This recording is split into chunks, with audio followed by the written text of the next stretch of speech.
bagateranirwa mu gihugu akarore ntofata nk'umushikirangazi wa mbere kuzirirwa amayira yose agafatirwa imitungo yose ntakore ni kuvuga ubuzima bw'iwe bwose bw'igihugu kuko babuhagaze by'umushikirangazi ikintu gikomeye mu gihugu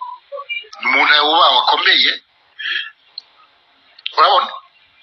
umushikirangazi wa mbere umuntu akomeye yugawe rero akafurirwa mu gihugu ntacaruke ntarenga umupaka bebarundi aho nta kintu mwumvamo burya nta kintu mwumvamo nk'abarundi bafise ubwenge none igihugu kizotembera gute umuntu atava mu gihugu aratembera ngo aje kurahura ubwenge hanze kuganira n'abandi bashikiranganje nawe hirya no hino ungurana inama ikifatanye bw'ibihugu none icyo gihugu kizotembera gute no ntibikunda hajya abapfuye imigambi myinshi bipfuye gusa ko gupfa kw'igihugu abyo tekereza rero bafatiye ibihano abategetsi barenga 5-6 mu gihugu basohoka imitungo yabo ntibakora ko hajya imitungo yabo irakora kugira ngo igihugu gitere imbere nimba ari abantu bakunda igihugu baje bayiboroka iyo imitungo yose igikorera igihugu cyumbwira rero igihugu kiriko kiracaye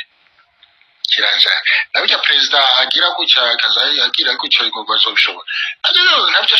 nabyo shobora nibikunda ntabwo bikunda umushikirangazi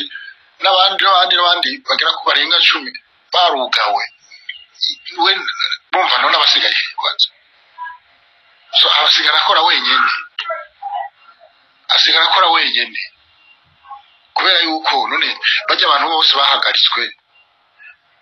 imitungo yabo nayo yarafashwe none bumva hari cyo bakora mufasha no naco ahubwo gusa ikintu leta igumisesa ngo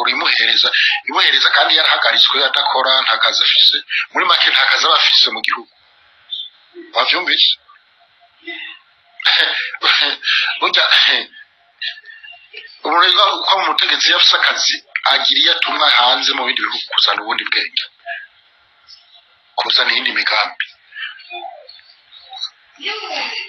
ufitiye akamaro igihugu naho kuguma mu gihugu kuzunguruka bitungo yarafashwe none wumva hari akamaro ufise mu gihugu ntako perezida ariko arakora wenyene kandi nawe ingufu ziwe ndumva ntabwo zohetura igihugu cyose ngo miliyoni zirenga 12 zikwibwa ntibikunda urumva rero uzangorane ndahaza amaziva barundi murabyumva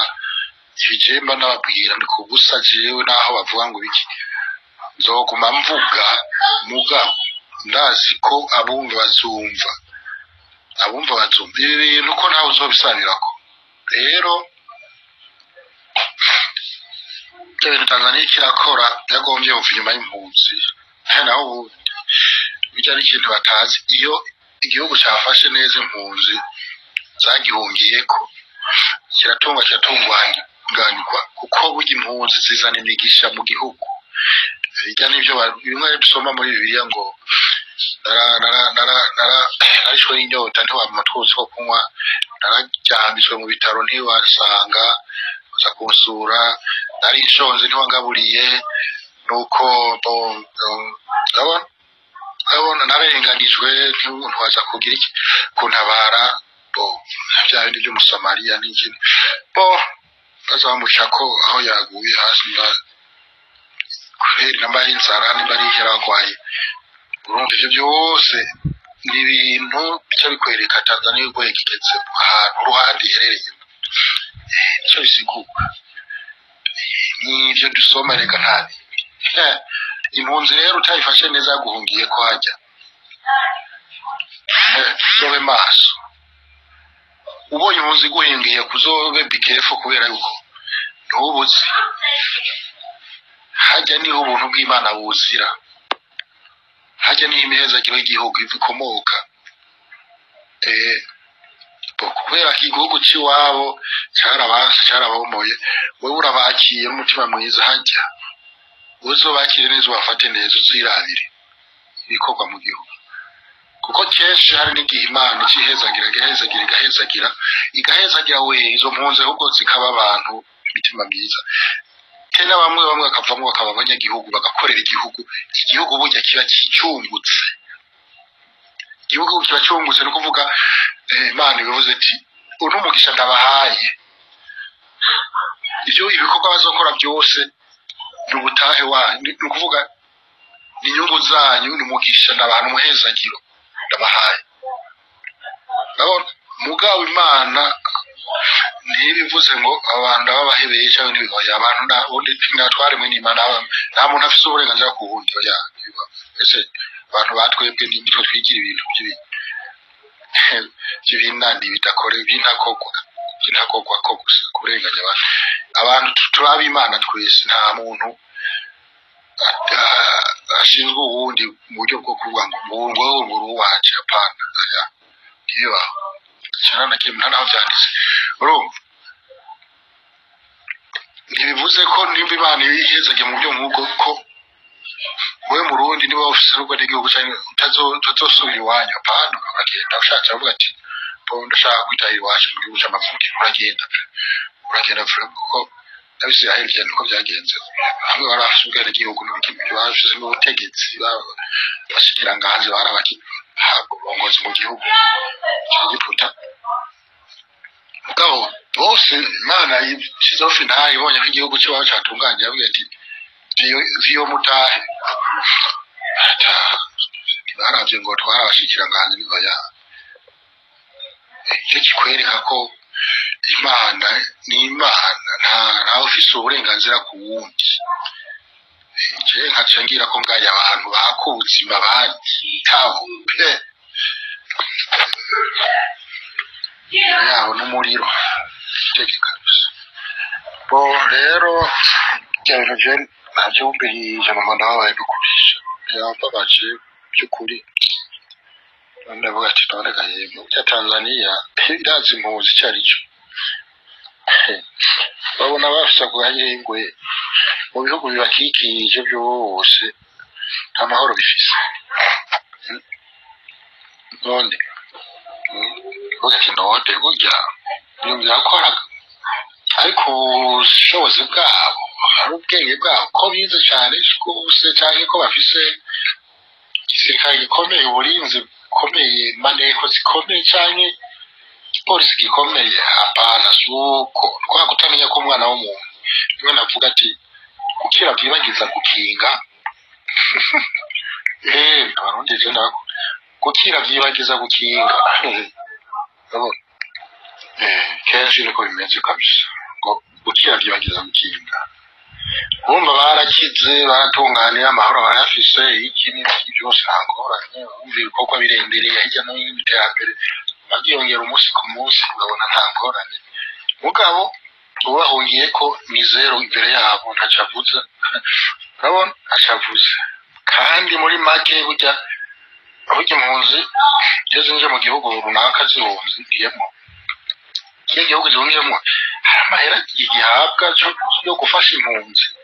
none ayo mahera iyo bayahawe ntaca muri leta hari inyungu bakuramo cyo wumva rero kurya impunzi mu buryo nk'ubwo kandi ikuzaniye amadovize hajya amadovize yinjira muri Tanzania kubera impunzi zirimo ariko bagukira rero umuntu aca yibagira gukinga basi bicyariye bukonye cyo usanga cyibeye bukonye murengwe murengwe kenshi bisha abantu kabisa murengwe ni mubi buke sasa mu kinjana tugezemo byaratokeye kabisa burya cyane na mbere burya abantu baragera bakigarura akavuga ati natwe turi abantu basha imitondo nari ubuhoni kwenda mbere kabisa kwavansa abakara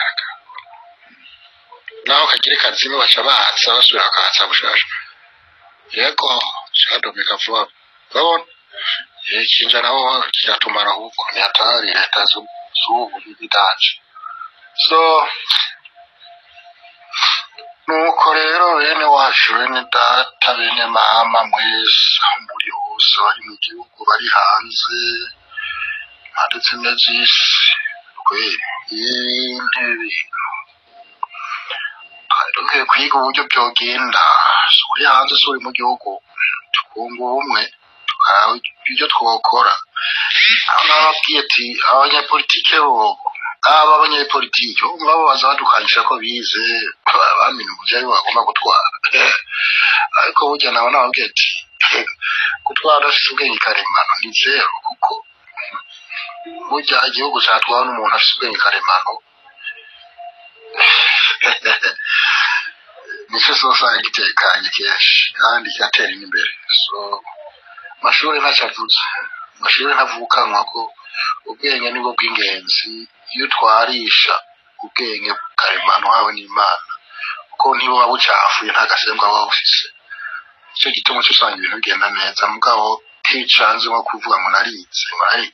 wize ubumenyi ntabwo wize ubwenge. Ubwo bumenyi nabwo icyo bufasha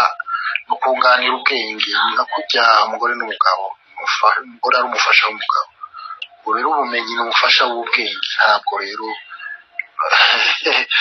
Ntabwo ubwenge ubufasha ntabwo cyo bushira imbere ngo ukize abandi ngo waramenye ibintu. So kumenya wamenye igihugu giteza imbere ntabwo wabimenye yabene igihugu wacitse oya hapana. Ugiye kurondera ubumenyi kugira ngo usofe ubwenge bwawe hama ugere kure ugeze igihugu cyawe kure n'abene igihugu wawe ubageze kure ubikuze n'umutima wose. Siyo kuvuga ngo je narize nije ngomba kuja imbere nije ngomba gutwara ngo ujya yiziki. So ibyo witonde hama twebwe turacari ngaha ntituragenda kandi ntituzi ngo tuzova hano ryari. Rero abakenera kumenya inkuru itomoye bashobora kuturondera ku numero 62 45 46 47. Murakoze. Bosco n'umurundi akora ku kibuga c'indege kuri Kenya Airways. Niwe ahagarariye Kenya Airways ngaha mu Burundi kuri ntuze ku kibuga c'indege. Uyo Bosco niyabihakana ko atabikoze. Turacari ngaha mu Burundi ntituragenda, twaraye no mu modoka turaza abana mu muduga muce muduhamagara tugere ku kibuga c'indege tumwagirize n'abandi bose bumva kuko n'abantu bari bahari baratangaye kubona ivyo bintu dukoreye ibyo ari byo. Uwundi mugabo bari kumwe aramubwira ati reka abo bantu bagenda umwanya uracariho ngo batemeye gusiga amashagoshi ngo nibareke. Nuko rero kimeze ndagize gakaye Mutama. Twebwe rero ku by'ukuri twari tugize ingorane ku kibuga c'indege. Urabona twahageze hasigaye isaha yose n'iminota 10 kugira indege yanduruke. Basi tumaze gushika indani umugabo witwa Bosco aca tubwira ngo twacerewe. Ariko rero icyadutangaje nuko imbere yacu hari abantu babiri umuzungu urumva na madame wiwe baragenda. Inyuma yacu hari abantu batatu umugore umwe n'abagabo babiri bararengana baragenda kandi twese twagenda mu ndege imwe ija muri Kenya. Twebwe atatubwira ngo mwebwe mwacerewe ngo rero ngo kugira abagirire favere ngo nuko imizigo mwoyisiga ngo mutware amashagoshe mu maboko ngo hanyuma ngo ndabarekure mugende. Turabaza ati none ko tuzi umuntu yasize ishagoshi bamuhereza formulaire akuzuza kugira umuzigo wiwe uzomusanga yari agatanga amazina na adresse nimero za telefone na email. None twebwe bica bigenda gute ngo ivyo ntimumbaze ngo mukaba mwasivyo ngo nta kundi. Uwundi mupapa aramubwira ati aba abantu nubareke bagenda umwanya uracariho w'indege. Nyabosco atavuga ati batemeye ivyo mvuze nibareke. Rero ibintu bica bigenda uko. None twebwe ku by'ukuri muraze ko tuba mu Burundi tuba mu mahanga kandi uko bavuga uBurundi abantu benshi bipfuza kuza kuburaba uko bumeze. Natwe dufise abana nk'abana twazananye barahiye ko batazofa baragarutse kare mu gihugu cy'u Burundi. Hariho nabasigaye hariye. None mubona ku by'ukuri ibi bintu bakora twogenda kubwira abana gute kugira nabo biyumvemmo igihugu cyabo cabibarutse. Erega naho turi mu mahanga twebwe ntituraba Australia turabarundi turaba Australia ku rupapuro mugabo amamuko ni mu Burundi. Ndibuka ijambo umukuru w'igihugu yavugiye muri Amerika ko mutatwita ko turaba hanze ahubwo mutwita ko twagiye kurondera hanze. Tukaba tuzi ko umuntu agiye kurondera agaruka